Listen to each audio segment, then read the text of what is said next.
Hello boys and girls, it's Dodgang here. I'm back with another video, of course. It's Mythic Plus, and it is an annoying week. It's bursting Skittish and Tyrannical. And it's only a 15 though, so should be fine, but it's not really my favorite dungeon because there's a lot of trash, and bursting stops you from killing a lot of trash. So we'll see how it goes. We're gonna have to improvise because I cannot reset this bursting debuff on me like I can on my mage.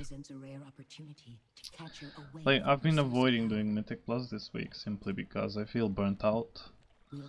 I only helped a guy get a 10 achievement. He contacted me on my on Facebook if I could help, and yeah, I just did that. Other than that, I've been slacking. I've been playing Overwatch, and I've been leveling Horde characters. I'm trying to get a Demon Hunter on Horde so I can start doing Mythic Plus there as well. Maybe I'll eventually end up with a druid on Horde side as well, but I just don't feel like leveling a druid from 0 to 110 right now.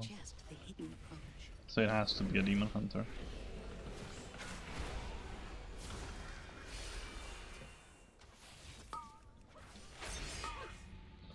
Alright, so what we'll have to do here is, once we killed this one... Ooh, that's pet movement. Once we kill this construct, we will go back and let the other people kill it. The people that can soak the... what was that? Bursting debuff, yeah. So to those that don't know, bursting, what it does is, after you kill a target, you get a debuff which sticks for 5% of your HP. Apparently. No, 10% of their maximum health, alright? So what this... but the problem with it is, the more stuff you kill, the more it stacks up, so you can get up to 100% of your HP. This rogue can remove that debuff, so it's fine. I cannot, so I have to go back and avoid getting one. Alright.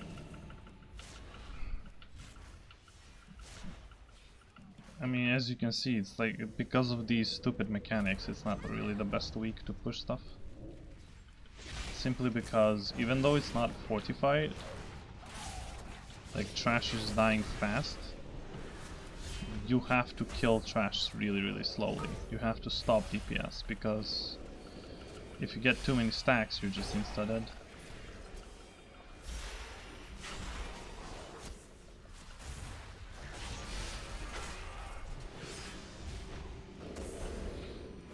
Right.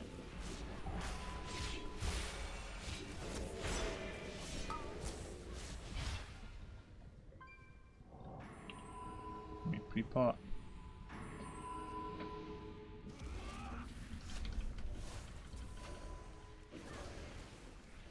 Dot them up.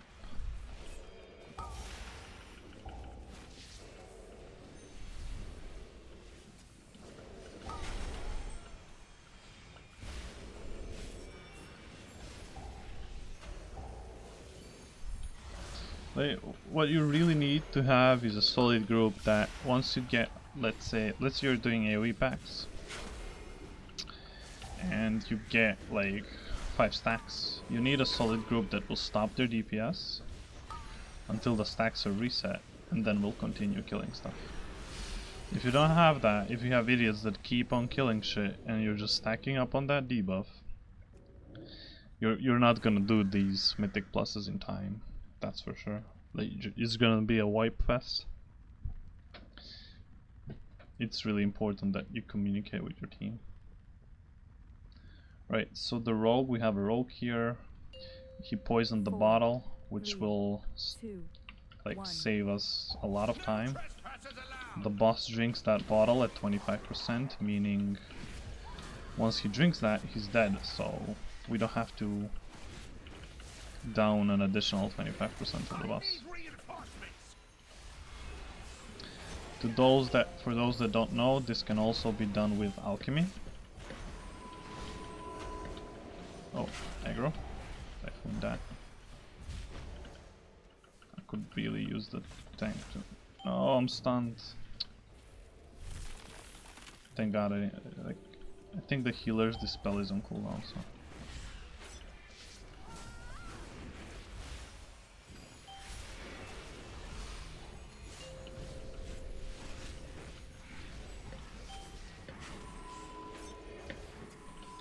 If you're a healer, what I would recommend is when you get this debuff that makes you jump, always dispel the range, the caster.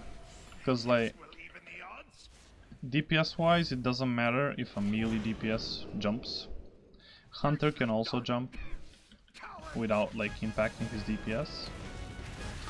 Tank as well, so the only one being affected by this debuff significantly is a ranged DPS, so just make sure you dispel that.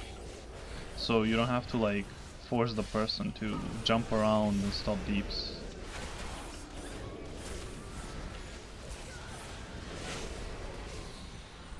Alright, so far so good, but this is like the easy parts of Court of Stars. Like the next part is, I believe there's a big ad and then there's like 8 imps. So you want to kill the imps fast because they cast, but at the same time, if you kill them fast, you get a lot of stacks, which will kill you because it's gonna take for like insane amounts of your HP. Every like what, 2 seconds? So let's see how this goes. Right. Just gonna starfold them. Right, I'm gonna LOS their cast at least. Oh, okay. 5 stacks. Bear form. 25% of my maximum hold.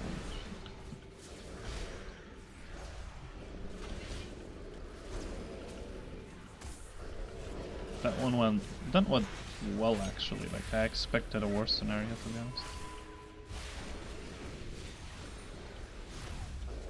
Like, I haven't done a bursting dungeon in a long time, so I have no idea what to expect. Right, waterlogged scroll. I think this is for if you have inscription, and I don't think anyone in this party has inscription. So let me interrupt those imps. So this is 7 stacks. I'm gonna bark skin. No, I'm dead. Insta. I should have just stayed back.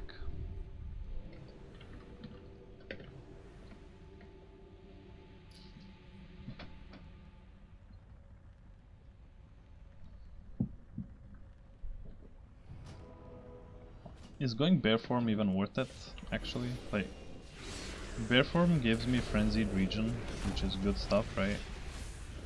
But it also increases my HP, and this thing ticks based on HP. So I think I have to like do a math or whether it's good or not.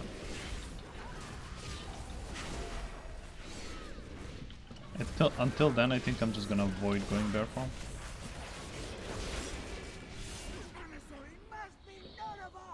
Alright. First ad incoming. Make yourself useful and take a look around.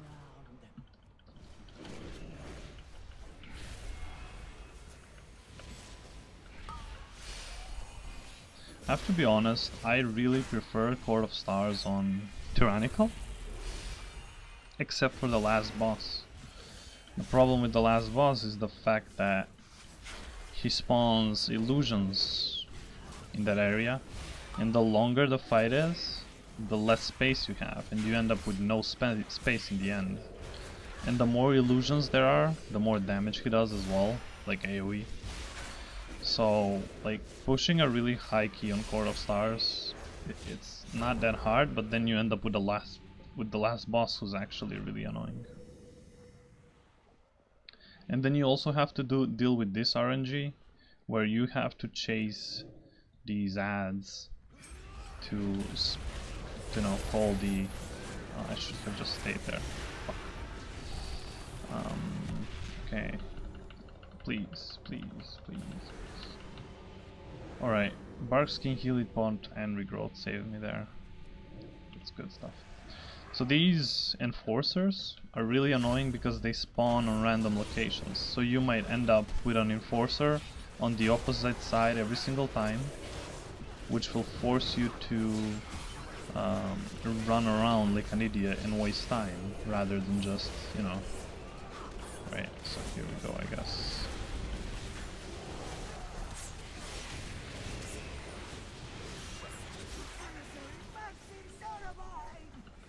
Okay, at this point we should just go back a bit because an ad is coming.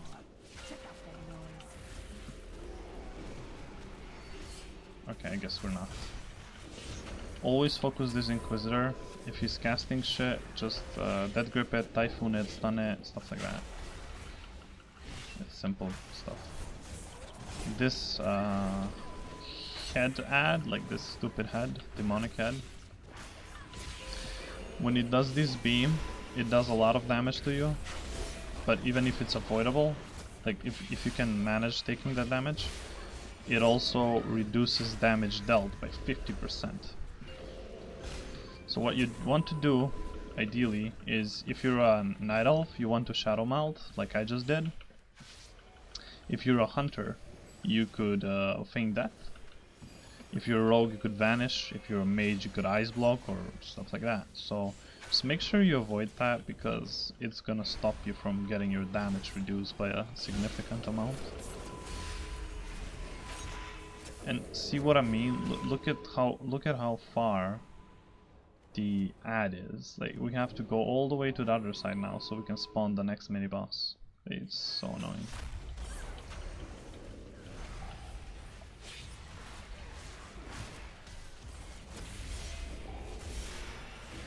I love the rogue burst though. Holy shit. I need to make a rogue actually. I want to figure out how it's played. Because the DPS they do is just insane. I mean the burst, of course. And they have like such a wide toolkit. Just look at meta, they downed Kill Jaden with 5 rogues. And of course they will, because rogues are really good at soaking and avoiding damage and resetting debuffs and just, it's amazing stuff. Plus good deeps, so. Have a look over there. Wait, why are we doing this? Oh really? We're gonna get percentage from here?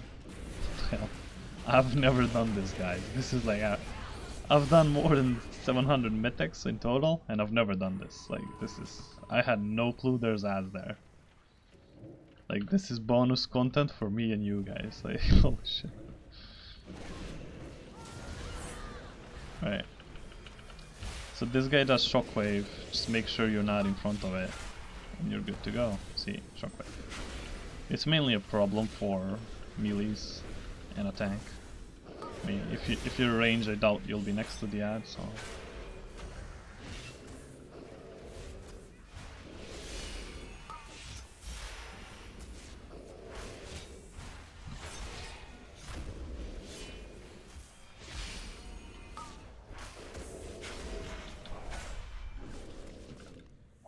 Alright, we have a simple boss ahead, not really much to it. Interrupted.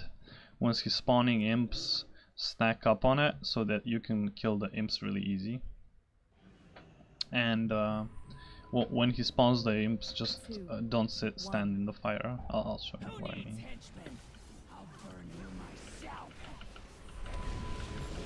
Right, so he's gonna start, or she will start spawning imps soon. Interrupt this cast, good job. Now here are the imps. See, this fire, you do not want to stand in it. Just nuke out the imps as fast as possible.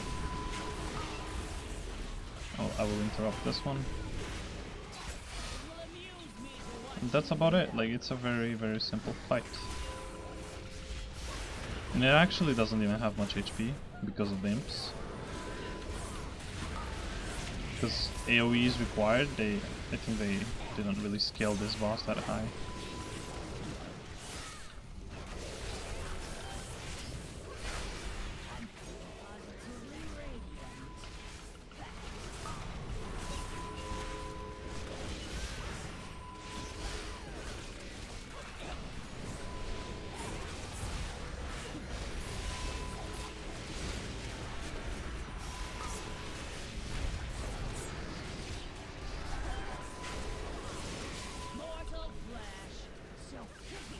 See, like literally nothing happens. You just DPS the boss. It's tank and spank.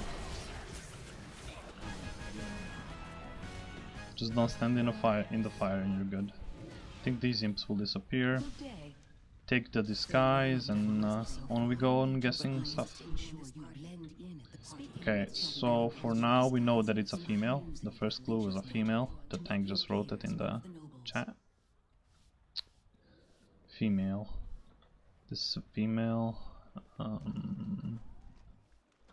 Short sleeves. This chick has no sleeves. Like, I wonder if it's about like short sleeves or something. No cape.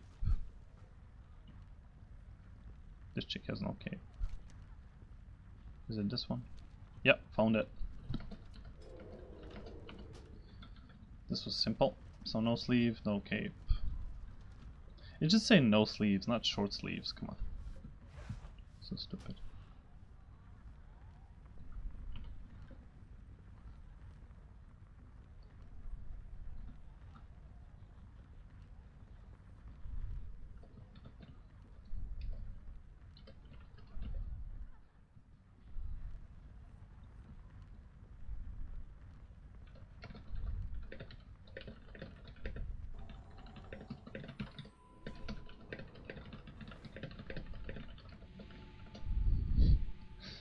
So yeah, I tend to do, like, the tank is like, how did you find it so fast? I was like, well dude, I just went for the first female I saw that has no sleeves and no cape. Like, I'd rather risk it than waste time on, oh, let's get more clues. Because once we get all the clues anyway, the demon hunter can turn on his demon sight, which allows him to see demons, so we don't even have to do the whole clue game at all.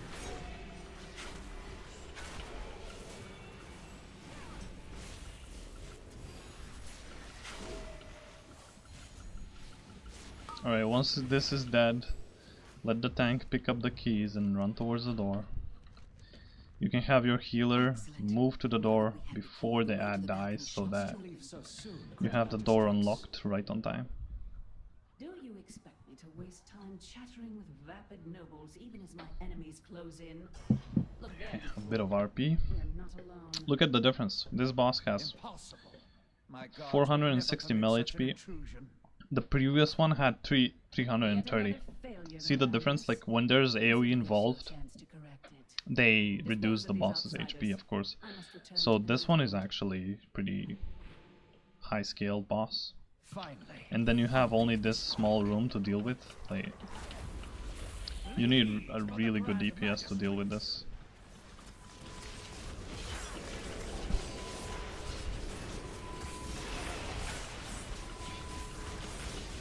So basically what you want to do is not be near these illusions. I mean, not near but not next to them. And when he does this slicing wind, you want to pop a defensive cooldown or have some healer cooldown on you. Because as the illusions multiply... Don't stand in this, good job. As the illusions multiply, the slicing wind does more and more, because these illusions copy his abilities. Right, see, he's doing the wind again. Do I need the healing pot? No, I don't. Okay. So I saved Barkskin for the third slicing wind. I also have a prolonged... Oh, I did not see that dash. Okay, that was a mistake. So I also have a prolonged power potion on me, which increases all my stats, including stamina. Right, Barkskin this one. Should be fine. Yep, and...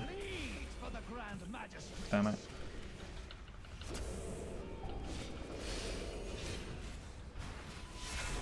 I'll innervate the healer, so he can just spam some free heals and also increase his haste by 10%.